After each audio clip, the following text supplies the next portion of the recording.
Alhamdulillahirabbil alamin. Bismillahirrahmanirrahim. Assalamualaikum warahmatullahi wabarakatuh. Salam rahayu, salam budaya, Om Swastiastu, salam kebajikan. Mohon izin untuk para guru-guru, para mursyid-mursyid di luar sana, sedulur-sedulur di luar sana yang diperjalankan Allah, diperjalankan dalam ilmu dinul haq, dinul tauhid juga, untuk memberikan izin, memberikan ridho kepada saya untuk menyampaikan juga apa itu ilmu dinul tauhid, yang mana nanti puncaknya adalah tenang dan sukunun nafas kalau bahasa bahasa akademis ya. Untuk yang mungkin bahasa-bahasa yang lebih ke mode agama mungkin ya liko bisa bertemu Allah secara jelas, secara gamblang, secara wujud di dunia ini sebelum mati. Wah, agak dalam ini bos. Tapi yang tidak apa-apa, yang penting kita bisa memahami secara jelas dengan materi-materi metode metode akademis ya, biar kita lebih lebih bisa menjabarkan secara jelas di pikiran, jadi di hati nanti bisa merasakan dengan sepenuh hati. Keyakinan kita bisa menambah dengan penuh keimanan yang ihsan, tidak lagi gam, gam apa ya, ngambang, tidak lagi mengambang, tidak lagi eh, samar-samar, tapi sudah sangat jelas. Walaupun tidak bisa dijelaskan dengan kata-kata, tapi setidaknya sudah mendekati ya itu. Karena di situ ada sekat atau batasan yang mana Allah sendiri nanti yang namanya. Ada ayat yang mengatakan memang urusan ruh, urusan jiwa, urusan rohani itu urusan Tuhan, bukan urusan urusan makhluk siapapun. Jadi memang tujuan utama bertauhid itu adalah kedamaian, ketenangan di hati, yang mana nanti ada batas. Batas itu nanti ada di materi ini. Di materi ini kenapa? Ya nanti ranahnya, batasnya adalah sudah tidak bisa diungkapkan dengan kata-kata. Karena ini sudah menginjak ke tingkatan tauhid. Ya sekali lagi ya, saya bukan siapa-siapa, saya hanya wayang, saya hanya boneka, saya hanya aktor. Jadi sutradaranya, dalangnya, atau remote-nya bukan saya. Itu di ilmu tauhid memang seperti itu, karena udah menghilangkan keakuan diri. Intinya harus tiga nafi isbat, yang mana kita tidak pernah merasa, menghilangkan rasa kita.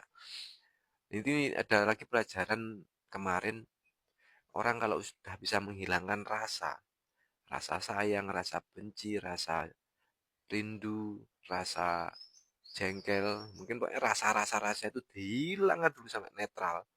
Itu orangnya pasti akan sukunun nafas tadi, akan tenang, akan tidak terpengaruh apapun dengan eksternal kita, karena sudah menemukan kebenaran yang sejati di dalam diri.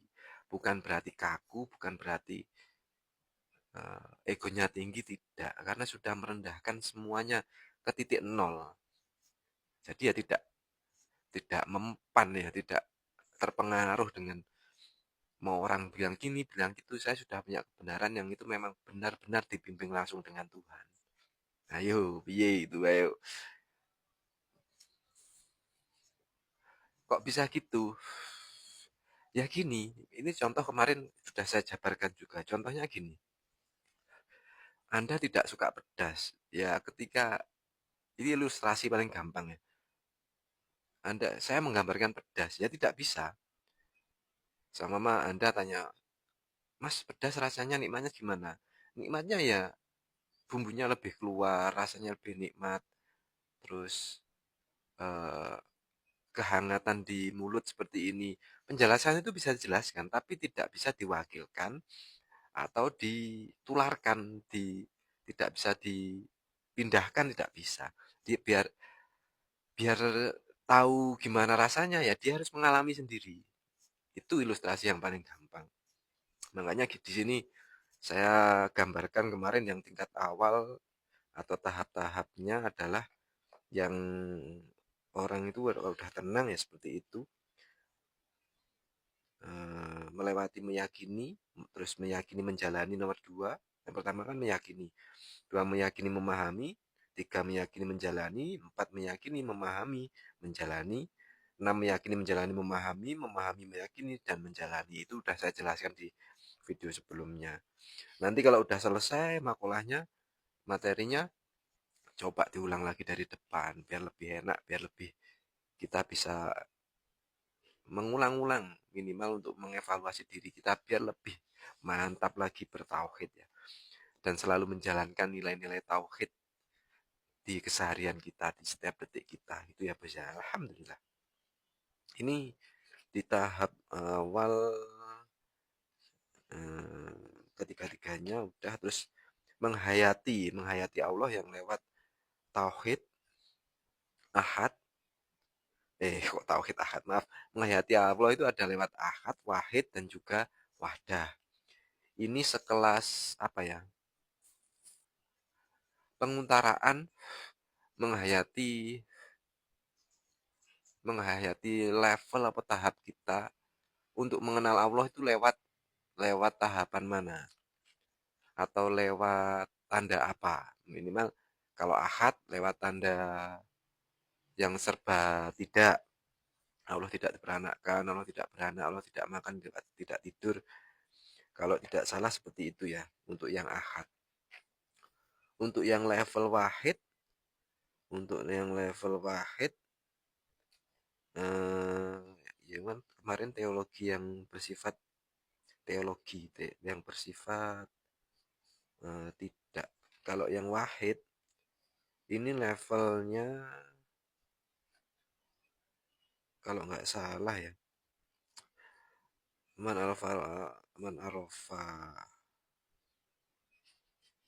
kasanah tersembunyi.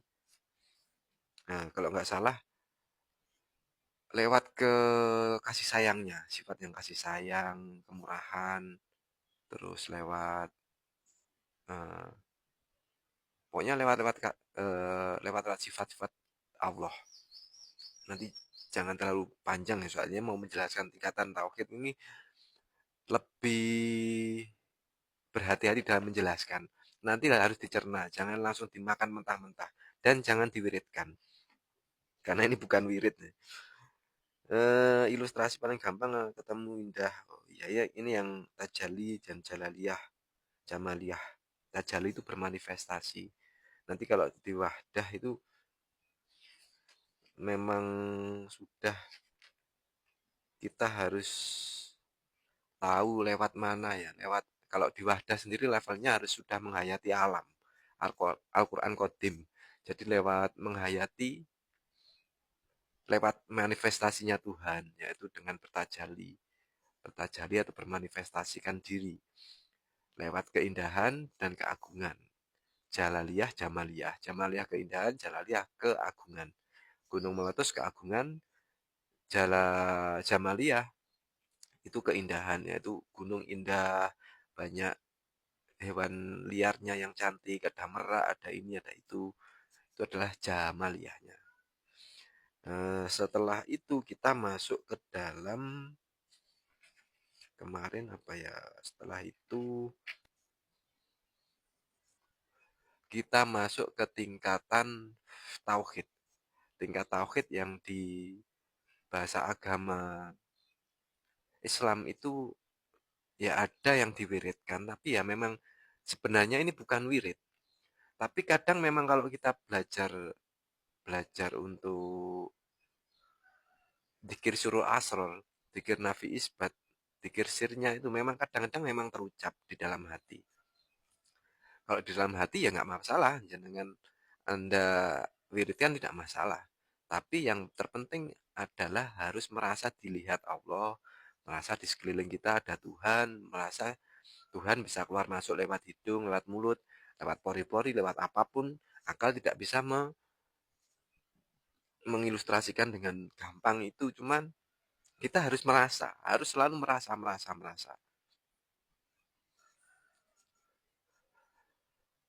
dengan dikir-dikir itu biar tidak bahaya. Kalau dikir itu nanti dilafadzkan lewat mulut, itu nanti ya biasanya rata-rata ya memang tidak biasanya memang itu nanti akan jadi perewangan atau kodam. Karena nanti kita kalau sudah tingkatnya wahdah dan tingkatnya la ilaha illa anta, la ilaha illa ana, itu udah tidak ada keakuan dan tidak membutuhkan yang namanya eh, perewangan atau hodam. Yang mana hodam sendiri sudah tidak kita butuhkan tadi, karena kita sudah saking cintanya dengan Tuhan itu loh Mas. Makanya tadi rasa itu harus dihilangkan. Tapi kalau nanti biasanya kalau udah hilang rasa itu jangan dihilangkan, akhirnya dikendalikan dengan kehendak Allah Subhanahu Wa Taala. Jadi rasa kalau sudah dihilangkan hilang lang-lang, ya tidak mungkin, karena rasa itu tidak bisa dihilangkan, tapi bisa dijinakkan. Itu ya Bos ya, dijinakkan. Jadi kita tahu alurnya nanti rasa atau perasaan ini diarahkan kemana. Itu ya Bos ya. Semoga tambah paham, tambah paham. Jadi ini tingkatan biar cepet kita paham dan lebih yakin, lebih bisa ihsan dengan Tuhan. Ini videonya masih lama Bos. Alhamdulillah kita bisa sering-sering ngobrol, sering-sering bertemu, sering-sering buat konten kayak gini. Tanpa tendensi apapun, tendensinya hanya ingin diridhoi oleh Allah Subhanahu wa taala, tidak ada tendensi apapun. Tapi untuk harapan saya hanya ingin menularkan terus mengajak, memantapkan diri Anda, meyakinkan diri Anda untuk segera menjalani mudhinu tauhid. Karena ya tidak mungkin kita menghadapi kehidupan ini kok apa sih? Menjalani kehidupan ini dengan keinginan kita yang sempurna, atau keinginan kita tidak akan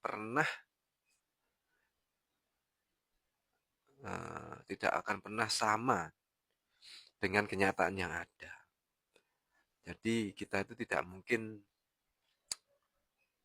istilah bakunya atau enaknya itu ya, angan-angan kita itu pengennya enak semua, padahal ya tidak mungkin semuanya enak. Contoh, besok pengennya siang itu mendung, udaranya tidak panas, tidak dingin, tidak hujan. Tuh, terus besok rencananya pengennya besok makan itu makan yang pas dengan lidah kita. Tapi kan nggak mungkin, kadang keasinan, kepanasan. Itu loh. Itu kan kita harus menghayati di situ.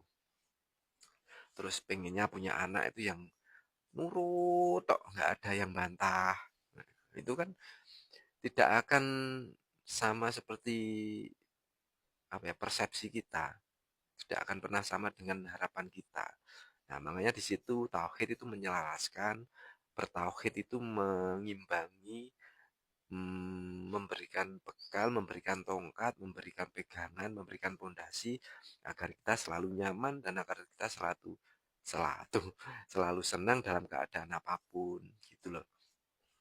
Makanya pengennya besok kaya raya, punya Lamborghini, punya Pajero sawah berpuluh-puluh hektar, punya tongkang, punya pesawat jet. Tapi kan kenyataannya, wow, punya sepeda motor manual tahun 90-an yang sepedanya sudah goyang-goyang itu aja kadang udah seneng, udah bersyukur. Kadang udah punya, apalagi beli yang mau sepeda baru, woy, ternyata lebih nikmat, lebih seneng kalau punya mobil atau kendaraan yang baru ya. Lebih stabil, lebih kenceng, lebih enak, perawatan mudah ya. Lebih keren, bersih loh, kan enak tuh. Tapi ya kita harus bernafi isbat, tidak ada yang kita harus banggakan, karena itu milik Tuhan yang Maha Kuasa semuanya. Kita tukang parkir, dan kita itu ya memang bukan siapa-siapa, kita ya memang tidak ada sejatinya kan gitu. Ya gitulah Bos. Makanya kita sudah 14 menit, mau 15 menit, kita bacakan untuk yang tauhid atau tingkatan tauhid ya. Tingkatan tauhid itu ada 4. Ini saya bacakan aja dulu, nanti video selanjutnya kita bacakan materinya ya, Bos. 1. Tingkatan tauhid. La ilaha illallah, tiada Tuhan selain Allah. Tauhidnya orang awam atau orang syariat dasar. Paham ya? Kedua, la ilaha illahu.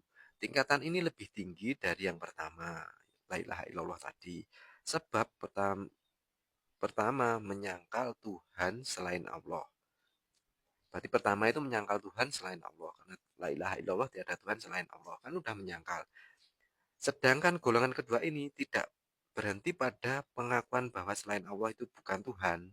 Tadi menyangkal tidak berat. Sedangkan golongan ini tidak berhenti ya, tidak berhenti untuk menyangkalnya saja tidak, tetapi juga menyangkal semua identitas objektif dalam kaitannya dengan identitas Tuhan. Jadi la ilaha illahu. Jadi la ilaha illahu. Yang kedua itu la ilaha illahu, tingkatan yang ini lebih tinggi. Lebih tinggi daripada la ilaha illallah. Jadi penjelasannya nanti aja ya di video selanjutnya ya, Bos. Sudah 16. La ilaha illa anta, tidak ada Tuhan selain engkau atau kamu atau Anda. Tauhidnya golongan orang ketiga yang mengacu kepada kehadiran Tuhan atau Allah. Engkau adalah pihak kedua yang hadir. Sudah ada pihak kedua yang hadir. Engkau, kamu sudah di depan kita. Terus yang keempat itu la ilaha illa ana. Tiada Tuhan selain aku. Nah, tauhid orang-orang yang sudah atau telah menghapus dirinya sendiri atau menghapus dirinya atau diri mereka atau diri kita sendiri. Ini kalimatnya agak trik. Tapi tadi udah didasari sudah menghapus keakuan diri, sudah menghapus dirinya sendiri. Yang ada hanya Allah. Sudah saking cintanya tinggal la ilaha illa ana. Jadi kehendaknya itu kehendak Tuhan, kehendak Allah, keinginannya keinginan Allah. Itu nanti dijabarkan ya, karena kalimatnya agak trik. Kita harus menjelaskan secara pelan-pelan gitu, Bos. Terima kasih banyak ya. Semoga tambah paham, tambah memantapkan diri Anda untuk bertauhid. Terima kasih banyak. Wassalamualaikum warahmatullahi wabarakatuh.